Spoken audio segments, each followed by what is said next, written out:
Hi again, everyone. My name is Mrs. Nanjia. I have been reading aloud the book Varjak Paw. We are today going to read chapter 2. But before we do that, let's recap what happened in chapter 1. So far, we have seen in chapter 1 that there is a Mesopotamian blue kitten called Varjak who lives up on a house on the hill, which is owned by a lady called the Contessa. The family of the Paws, as they're known, have lived there for quite a few generations now, starting with Jalal Paw, who is a legend, and there are many legendary tales attached to his adventures and his experiences. Then we have Elder Paw, who is the head of the family now. He's the sort of the grandfather, and then there's Father Paw, Mother Paw, and there are the kittens, out of which Julian Paw is the oldest, and he's quite a bully, and he likes to be big and brash and quite terrible sometimes, let's be honest. And then, of course, our main character is Varjak, who is the baby of the family. He is the youngest of the Paws, and that's not the only thing about him. The other thing about him is that he is very different from the other Paws because he has the blue, silvery blue fur as all the other members of the family. However, he has very different colored eyes because Jalal Paw, the legendary Jalal Paw, had green eyes, and so do Father Paw, Mother Paw, Elder Paw, Julian Paw. All the others have the green eyes, whereas Varjak here has the eyes the color of danger, which is amber or yellow. And Julian does quite often bully Varjak for his looks and teases him for the fact that he's so different and he's not really a pedigree Mesopotamian blue cat. Now, what's happened is Varjak feels a bit frustrated being tied up inside the house. They're not even allowed to go into the garden. There is nothing exciting about Varjak's life as he is stuck inside the house 24/7. He wants to go out, he wants to experience things, he wants to go hunting like Jalal used to all those years ago. But Mother Paw really mollycoddles him and treats him like a baby. Father Paw has told him that hunting is below the royal Mesopotamian blue family that they belong to, and he shouldn't even be thinking about something so lowly as hunting out like a wildcat. And then this day, when the story has started, something very strange has happened in Varjak's life. He has just seen a group of people come into the house, and a gentleman, very tall, with big feet and big hands, has gone climbing up the stairs and into Contessa's room, and he has brought in two very strange looking cats who don't understand cat language that the Paws speak, and they are flanking the stairs, and Varjak is not sure exactly what's going on. So we are going to now find out what's actually going on in chapter 2. Before I start, thank you very much, S.F Said, and the publishers of the book. But also, yesterday I forgot to mention that the illustrations, the amazing pictures in this book, have been drawn by David McKean, one of my favorite illustrators. So thank you to him as well. Right, chapter 2 then. Chapter 2. What should he do? Things like this just didn't happen in the Contessa's house. Tell the family, they'd know what to do. Varjak rushed down the corridor. He could feel two pairs of identical black eyes watching him. But the cats didn't follow. They stayed by the stairs, guarding the way up. Fear and confusion scorched through Varjak's veins as he turned the corner. He raced to the kitchen, fast as he could, faster still. Who were these cats? Who were the men? What did they want? He skidded to a halt by the kitchen, hesitated by the doorway. Everything seemed so normal. The whole family was in there. They were eating supper, munching and crunching from rows of china bowls, neat and regular. Bowls of food, bowls of water, round white saucers of full cream milk. He felt like a stranger, watching from a distance. They looked so grand. with their perfectly groomed silver blue fur, their green eyes, their tidy little collars around their necks. "So, you're ready to behave like a proper blue," said Father. "Very good." "Have you washed your paws?" said Mother. "There are cats!" shouted Varjak. "There are black cats in the house and they—" "Varjak," said Mother. "They came with a man." "Varjak," said Father. "He's gone up to the Contessa's room," Varjak pleaded. There was silence in the kitchen. The munching and crunching stopped. They all watched him, one great, green, accusing eye. "I just don't understand him," muttered Father. "Why can't he be like everyone else?"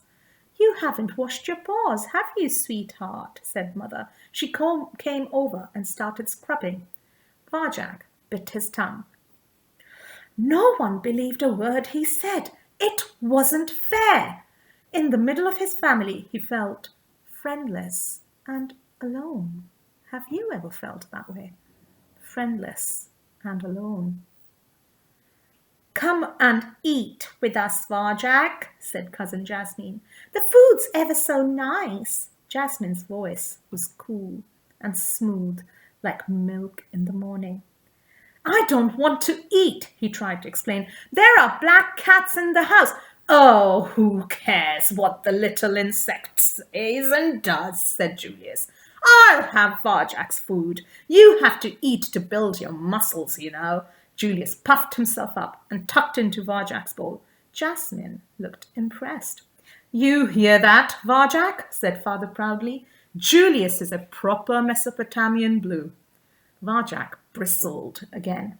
Julius might be the family hero, but Varjak knew something no one else did. Something important. How could he make them believe him? "On Jalal's name, I swear, it is true," he insisted. "The cats are guarding the stairs right now. I looked into their eyes." He shivered at the memory. "They're all black." "Enough!" yelled Father. "That's enough of these tales." He spat out the word tales with a particular disgust. "Ah, but some tales are true," said Elder Paw quietly. "Why don't you show us, Varjak? Take us to the cats." Father scowled at the Elder Paw, but kept quiet. The head of the family always had final say. Varjak's grandfather was getting old. His fine fur was almost all silver, and he seldom spoke up these days, but everyone listened when he did. Stomach knotted with nerves, Varjak led them down the corridor. He turned the corner into the hallway, just in time to glimpse a blur of movement by the front door. The first man was holding it open for the others. They were carrying something away. Down by their shoes, two black tails swished out of the house. The man shut the door as the rest of Varjak's family entered the hallway. They hadn't seen the others or the black cats. All they could see was the man. "Why, it's a gentleman," said Mother. "I remember when we were kittens," said Aunt Junie. "There were ladies and gentlemen here every day. The Contessa always had visitors." They looked up the stairs. The Contessa's room door was wide open. There was no one in her room. It was empty. Surprise rippled around the family. Not knowing what to think, they peered up at the gentleman, all except Elder Paw, who seemed thoughtful, as if he was trying to remember something. The gentleman pointed up at the Contessa's room and said something in his voice like thunder, high above their heads. Then he crouched down, bringing himself closer to their level. His wet pink lips smiled at each of them in turn. Varjak glanced nervously at the front door. The black cats hadn't come back. He hoped they wouldn't.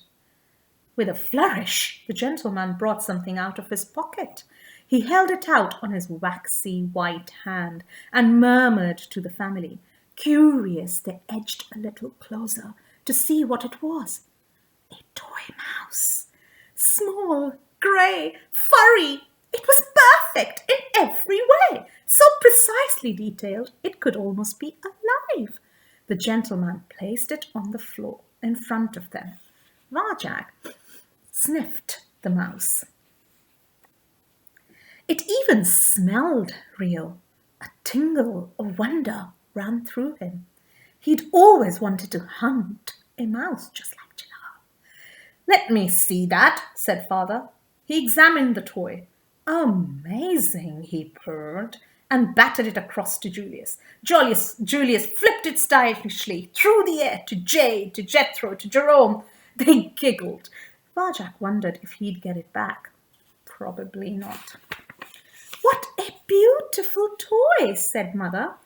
"It's the best present we've ever had," cooed Jasmine. The gentleman smiled and stood up to his full height.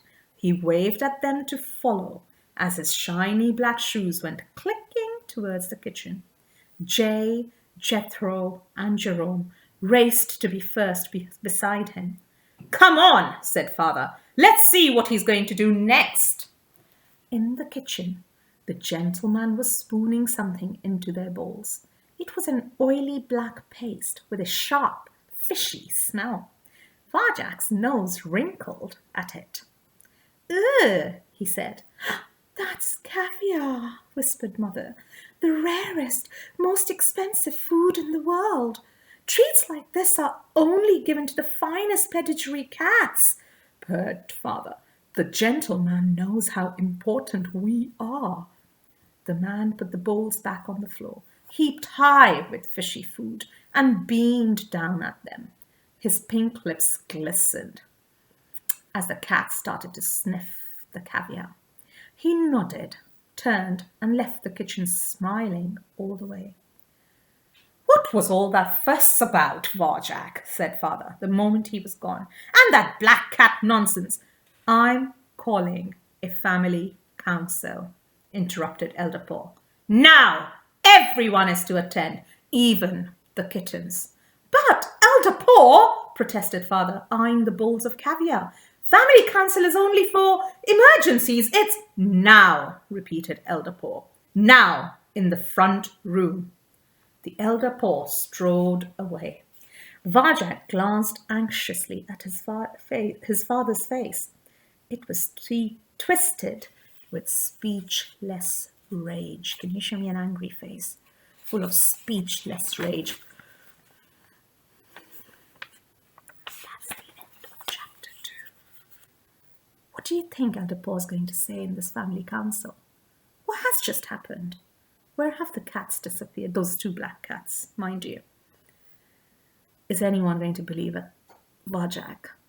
Do you think Elder Paw believes him? Should they trust the gentleman? Would you trust the gentleman if you were in Varjak's shoes? Or Paw's, maybe?